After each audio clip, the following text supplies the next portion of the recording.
ইলিশ নিয়ে বর্ষা মৌসুম ইলিশের ভরা মৌসুম বলা হয়ে থাকে, কিন্তু এবছর দেখা যাচ্ছে নদীতে কাঙ্ক্ষিত ইলিশ জেলেরা পাচ্ছেন না।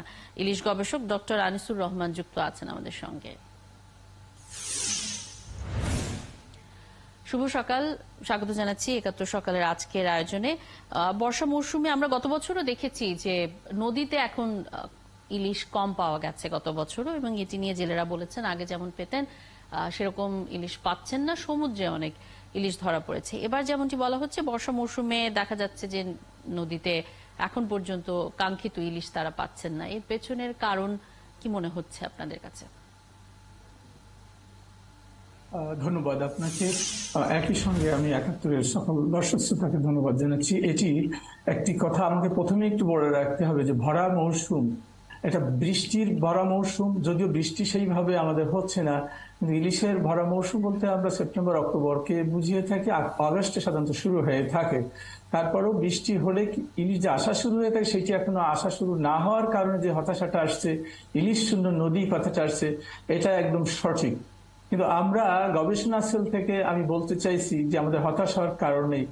আমাদের প্রত্যেক বছর আমি লক্ষ্য করেছি গবেষণা থেকে যে 40%-এর উপরে ইলিশ ডিম ছাড়ার সুযোগ পেয়ে থাকে, তারপরে বছর ইলিশের ঘাটতি হয় না। গত বছর যেটা হয়েছে 52.4% মা ইলিশ ডিম ছাড়ার সুযোগ পেয়েছে, এবং সেখান থেকে যে জাটকা হয়েছে প্রায় 40,000 কোটি। এদের সুরক্ষা দেওয়াটা একটি চ্যালেঞ্জ এবং সুরক্ষা দেওয়া হচ্ছে।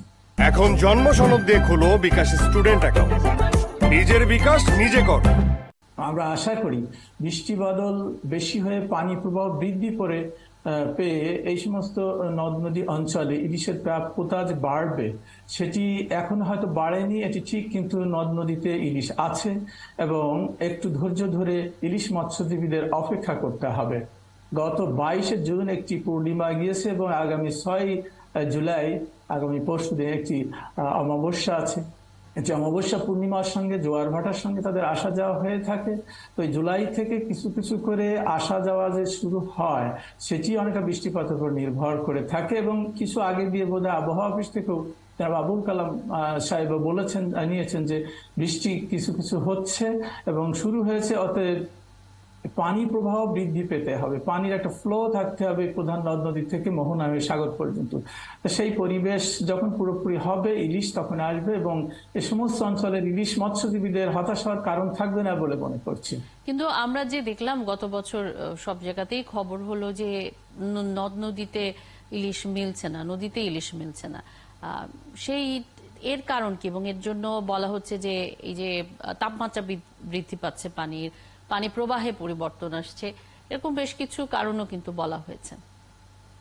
হ্যাঁ, আপনি যেমনটি বলছিলেন যে তাপমাত্রা বৃদ্ধি, আমি মোদ্দা কথায় যদি বলি যে গ্লোবাল ক্লাইমেটিক চেঞ্জ, যে আবহাওয়াগত পরিবর্তনের যে চ্যালেঞ্জ এটি আছে, স্যালিনিটি ইন্ট্রুশন সহ সিল্টেশন, নদ নদীতে চর ডুবোচর পড়ে গিয়ে তাদের প্রধান চ্যানেল অনেক জায়গাতে বাধাগ্রস্ত হচ্ছে, যেটি গবেষণায় ধরা পড়েছে।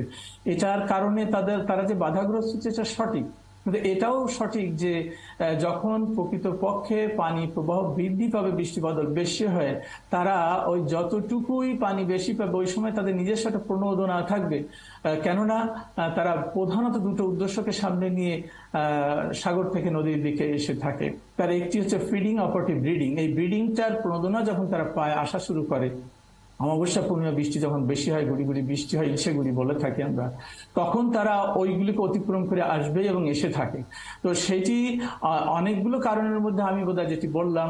আবার কিছু কিছু অঞ্চল মেন চ্যালেঞ্জ, চাঁদপুর অঞ্চল আছে, বালু উত্তোলন সহ ইকোসিস্টেম, ইকোলজিক্যাল কিছু বাধা আছে, ম্যানমেড কিছু বাধা আছে, জাল, প্রচুর জাল ফেলা হয়ে থাকে। তো সেই যে কতগুলো বাধা আছে প্রাকৃতিক সহ মনুষ্য সৃষ্ট, সেগুলোকে অতিক্রম করেও ইলিশ আসবে, এখানে হতাশ হওয়ার কারণ থাকবে না। তার কারণ প্রত্যেকবারই এই কথাটা আসে, ঠিক এই মে, জুন এবং জুলাইয়ে বৃষ্টি আগে পরে হওয়ার কারণে ইলিশের অ্যাভেলেবিলিটিটাও আগে পরে হয়ে থাকে। এবারও আমরা ঠিক সেই সময়টাতে আসছি, এবং এই সময়টাতে চতুর্দিক থেকেই প্রশ্ন আসে এবং সরবরাহ কম থাকে। ইভেন হয়তো বা এই প্রশ্নটা পরে আপনিও করে থাকে আমাকে প্রায় প্রতিনিয়ত সবাই, যে দাম এত বেশি কেন? সরবরাহ কম থাকে, দামও বেশি। আবহাওয়া এবং জলবায়ুগত পরিবর্তন যেহেতু আমাদের হচ্ছে, আমরা আগের মতো আবহাওয়া পরিস্থিতি দেখছি না, যেটি বলছিলাম তাপমাত্রাও বাড়ছে।